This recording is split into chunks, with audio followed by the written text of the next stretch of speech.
everyone, my name's Eleanor and I'm the Education Manager at Benjamin Franklin House. Welcome to this week's live history class, and we're going to be looking today all about art and literature in the Georgian period.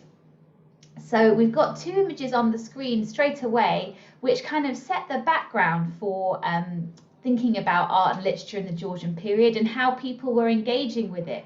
So we've spoken in previous classes about how social classes were changing in the 18th century. There was a big growth in the middle classes, partly because of industrialization and there being these different jobs, more people moving to the cities.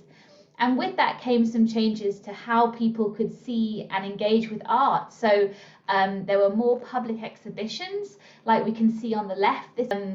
And so more people could go and see art kind of face to face. And then also there were more bookshops too, with this growth of the middle class and more people getting education as well, so they could read and then they could spend the money they'd earn on books too. So a bit of the social background to art and literature in the Georgian period. Hello to Enid as well, and I can see lots of you making use of it already, but a reminder that if you want to ask questions as we go along, and I've got some questions for you too, you can type in the chat or press the raise hand button and then I can unmute your microphone. So as ever, let's have a look at a reminder of who Benjamin Franklin was and what he was doing in London. So here he is on the left. We remember him as one of the founding fathers of the United States, also a scientist, an inventor, a writer and printer. And he came to London mostly for his politics in the run-up to what would become the War of Independence, where America broke away from England and became its own independent country. And he lived in this house you can see on the right of the screen on Craven Street in central London. And he was working hard to try and find a way for England and America to stay together, but unfortunately there would go on to be the War of Independence after he left. And we do these classes because that time when he was in London between 1757 and 1775 was during this Georgian period, because there were several kings called George. Start by thinking about the kind of graphic arts, so things like paintings and prints, and then we'll come on to writing and literature. And of course, it's a big period of time, so we're not going to be able to fit everything in, but I've tried to pick out some of the highlights and some of the themes that we see across the century. So let's have a look. I've got a question for you though. Literature would have been different in the Georgian period. And do you know any famous artists or writers who were writing at that time or creating art? Hi, Maxie. Hi. What I have to say is that one of the things you need to think about is you need to think about the kind of languages they use. Back then, middle class and lower class couldn't really have the same advantages because a lot of important books were written in Latin. In fact, I believe that it took a really long time. It took hundreds of years to in all of the medical manuals that were created. It took a long time before there was even one that was not created in Latin. You see, back then, a lot of books in the Georgian and Victorian times were normally written in Latin, which is a very important change to our literature from then to now. Yeah, definitely. And like with a lot of things, the 18th century was kind of one of those points where that was really changing. We saw all of this change with the growth of the middle class and industrialization, and this was having an impact on art and literature too. Thank you so much, Maxie. And I can see in the chat that Claire has said that writers and artists were most of them were men and were wealthy, and that's a good point. We'll kind of see that in the ones I've picked out, but we'll see that as we get to the end of the 18th century that was starting to change a bit, especially with writers, and a little bit with artists, but especially with writers. Fantastic. Hi, Enid. Hi. I know that Ben Franklin was a writer. he wrote. Yeah, absolutely. And he wrote lots of different things. And he wrote newspapers and also his Poor Richard's Almanac. But we'll think more today about the writers that were writing in England. But you're quite right that he was writing too. Thank you. You're welcome. If you were able to join us for our class on architecture, we talked a bit about how just before the Georgian period, in buildings there was this Baroque style. And if you joined us for our class on music as well, the same was true with music. And that also was kind of reflected in artworks. So at the very beginning of the 18th century, there were some artists such as Sir James Thornhill. He painted the paintings inside St. Paul's Cathedral. And they were in that kind of quite over the top Baroque style. But over the Georgian period, we start to see a move away from that. And I'll take you through some of the really famous painters from that time that I wanted to talk to you about was William Hogarth. So here's a self-portrait he did on the left, so the painter and his pug. And so he was painting at the beginning of the 18th century and kind of quite going into the middle and the later part. And a lot of his paintings were quite realistic. They kind of showed real life. And again, coming back to our historical skills, we do use paintings from the time and books and other writings as primary sources. But we have to remember that sometimes artists will have a kind of intention so it's not always totally realistic. They have a sort of message they might want to get across. Or they might want to create a particular mood. And this was definitely true of Hogarth. So he painted a lot of scenes which were intended to show what society was like at the time. Many of these might have been the lower or middle classes, but I've got for you today an example from more the upper classes. So in this portrait on the right, it's from a series, and the series was called Mariage à la mode, which in French, if we translate that, it means kind of fashionable marriage. And then this is the first one in the series, so it's called the Marriage Settlement. And a lot of these scenes that Hogarth painted were what we call satire, which we've talked a bit about in previous classes. And that's when you're kind of trying to poke fun a bit at different characters from the time. So in this scene, it's trying to show how often in the upper classes, a marriage might be a bit like a business transaction. So two wealthy families trying to be united through marriage. And Hogarth is showing this, and in a kind of humorous way. We have the young couple on the left that look very uninterested in each other. They don't look very happy to be getting married at all. And then we've got the families on the right, and you can see that they have these kind of contracts and papers. So it's really showing that marriages could be this sort of business transaction. So that was Hogarth, a really important painter from the beginning of the century. Probably overall in the Georgian period, British painters were best known for their portraits and also their landscapes. And the next painter we're going to look at did a lot of both of those.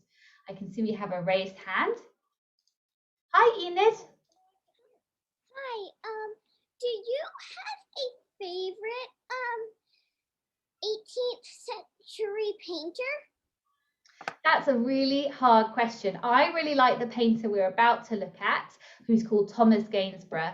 But also the last painter I'm going to show you, the painting I'll share with you is one that I really love. And when I was younger, I used to love going to see it. It's at the National Gallery in London. So I've included a couple of my personal favourites in this lesson. So I'll show you in a second.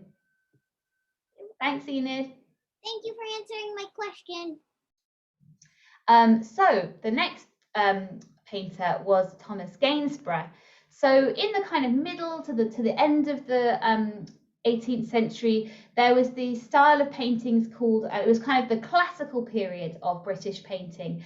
And I've chosen Gainsborough, as I said, to show you because I like him a lot, but there were other really famous ones. At the time,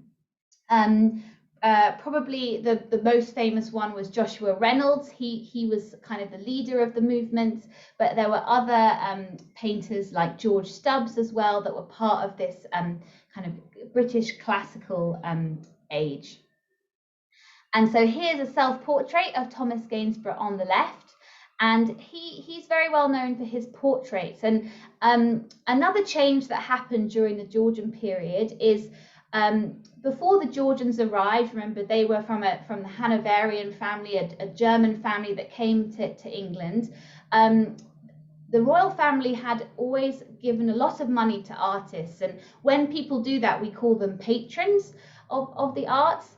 And the Georgians, when they arrived, did a bit less of that. They were more restrained, not spending so much money on the arts. So a lot of artists needed to depend on wealthy families and other people who were this kind of upper class and people who were making money from the Industrial Revolution to commission them to make portraits. So Gainsborough loved to paint landscapes. And you can see even in his portrait of this family, so they're called Mr. and Mrs. Andrews, he includes a lot of landscape in the background.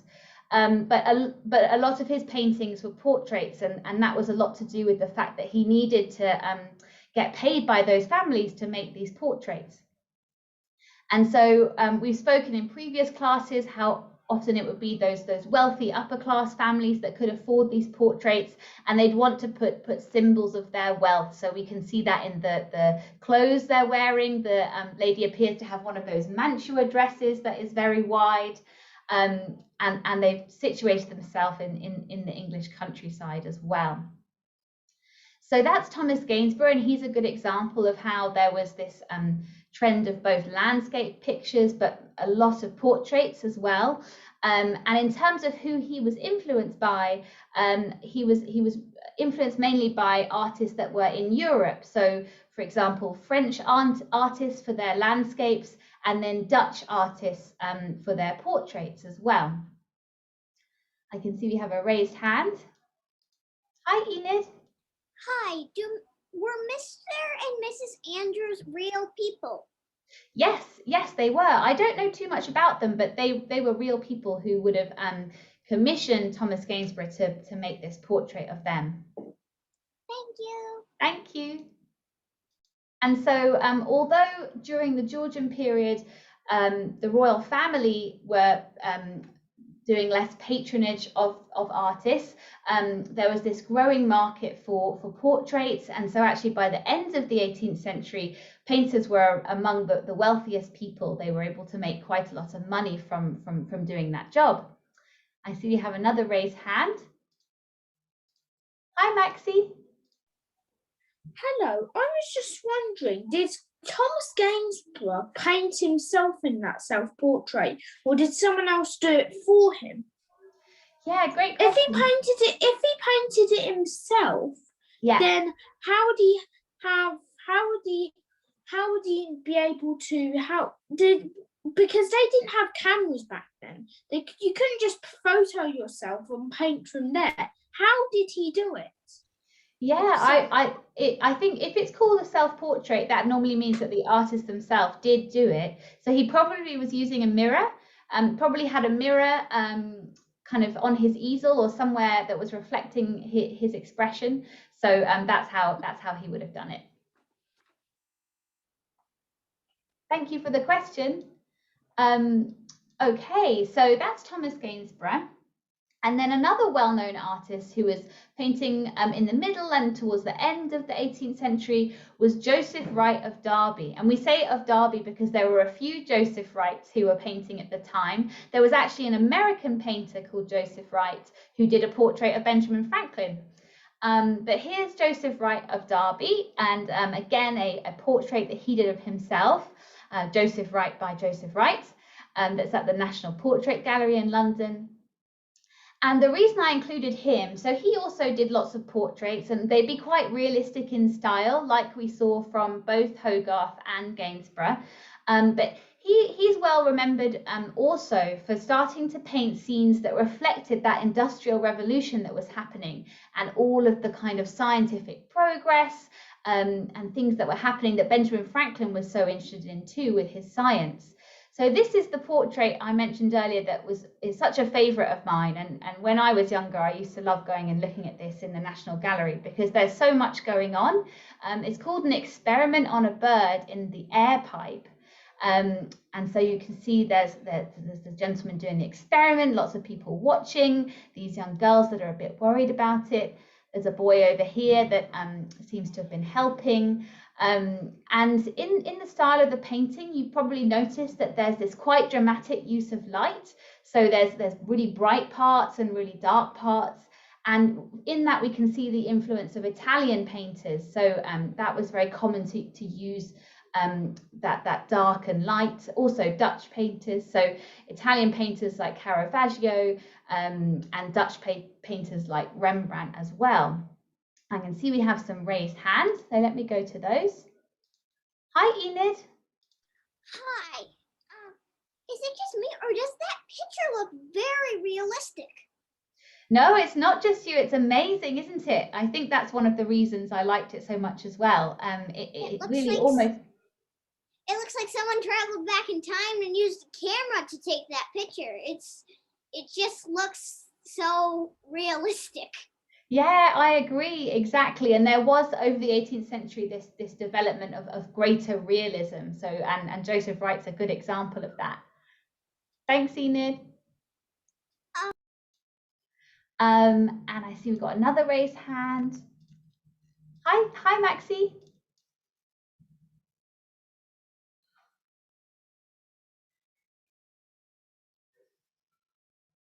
Hi, Maxie, did you have a question? Oh, sorry, I just accidentally kept my hand up or something. No worries, no worries.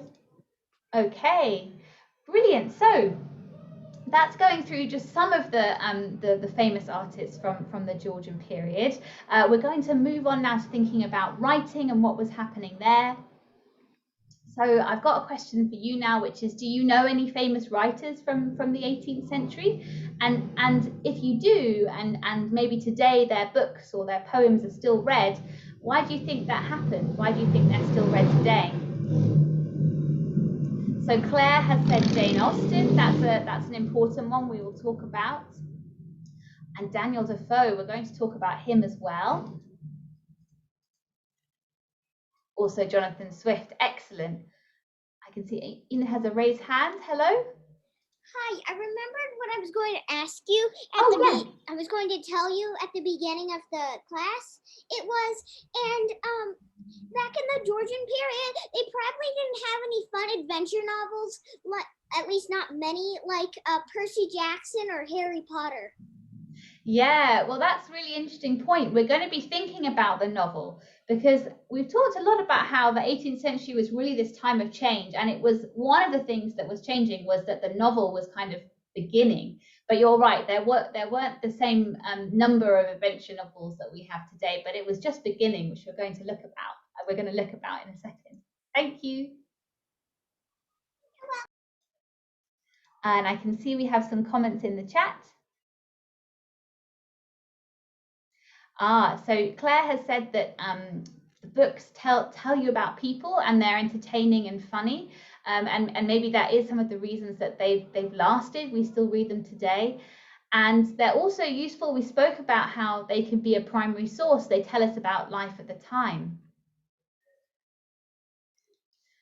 and they have strong characters as well that we respond to. Very good.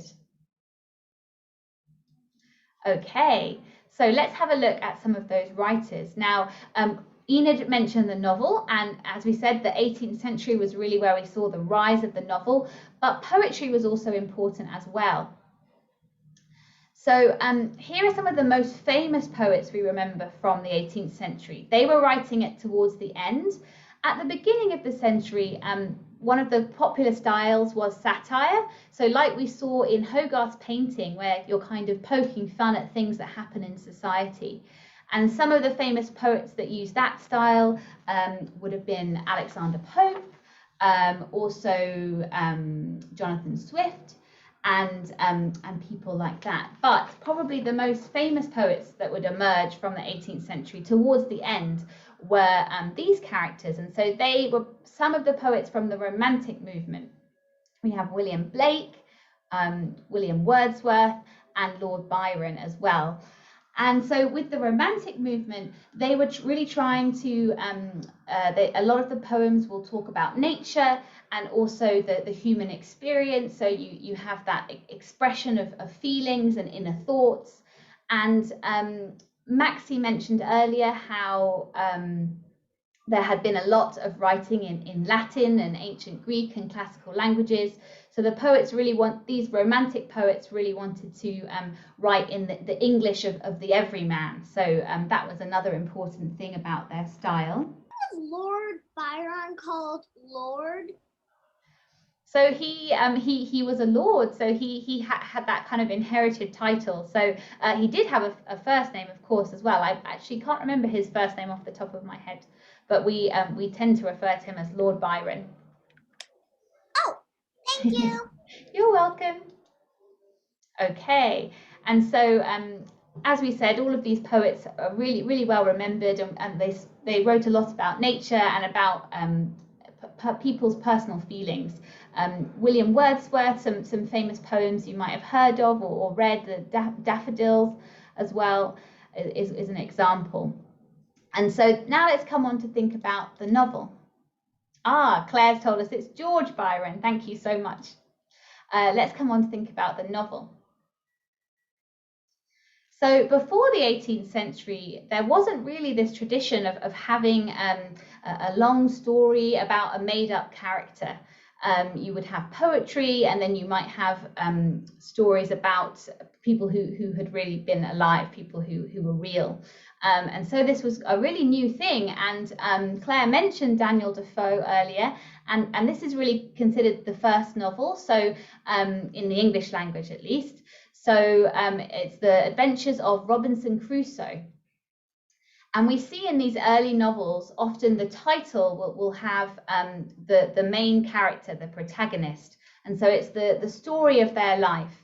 And a bit like we saw with those Romantic poets and their poems, with the novel, there was this real interest in the feelings of a person, a character.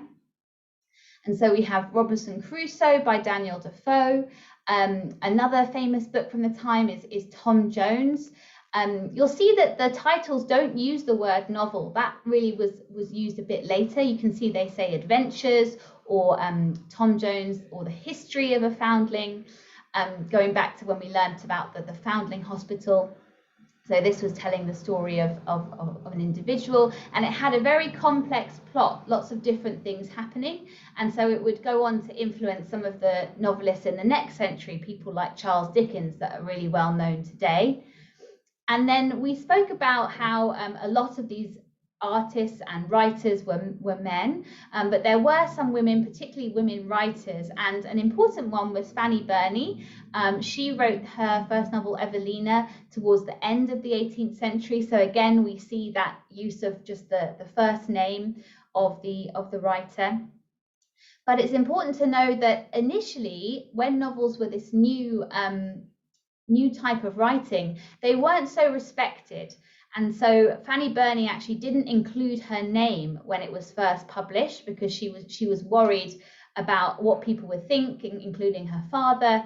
And so towards the very end of the century and into the 19th century, it started to become more respected. But for a lot of the 18th century, it wasn't considered to be a very respected art form. But of course, it was extremely popular, and we saw the bookshop at the beginning. So with more and more people being able to read, and people also having more money to spend on books, and these very engaging stories about individuals, they were very popular. And there was also an increase in libraries. So Benjamin Franklin founded the first subscription library in America, in Philadelphia, at the beginning of the 18th century. But in England, by the end of the 18th century, there were many more libraries, so more people had access to books. And some of these would be circulating, so they'd be traveling around the country as well. So we're coming to the end of the lesson, but I wanted to end with a very famous writer from the end of the Georgian period, who's already been mentioned, and that is Jane Austen. So here's a portrait of Jane Austen, and she was born towards the end of the 18th century. She only lived to be 41 years old, and she wrote 6 novels, pretty much all of which are still very widely read today and very much enjoyed. We're talking about how all of this writing and the artworks too can be a primary source and tell us about life at the time. And I think Jane Austen's novels do that very well. We see about relationships in families, relationships between men and women, how things worked in society, the kind of rules and etiquette that people had to follow. And her books are really full of comedy. They can be very funny. Also, there's romance. There's usually a kind of a romance in the stories as well. And all these elements, as well as the strong characters that someone mentioned earlier, make them still very popular today. And I've included some pictures from films that have been made of her books very recently, to show that the stories still are very popular and still very widely read today. So I can see some raised hands. Let me go to those. Hi, Maxie. Hi. What I just wanted to say is that firstly, could I please say that is it really 1875 to 1817? That means that she will get younger over time. Oh, thank you for pointing that out. It should be 1775. Thank you for pointing out that mistake. Yes, it should be 1775 to 1817. Thanks for pointing that out. Yeah, and I'd like to say, please, that Jane Austen actually wrote a lot of things which were published after her death. So out of the 6 books, I believe 2 were published after her death. I think one of them might have been Northanger Abbey.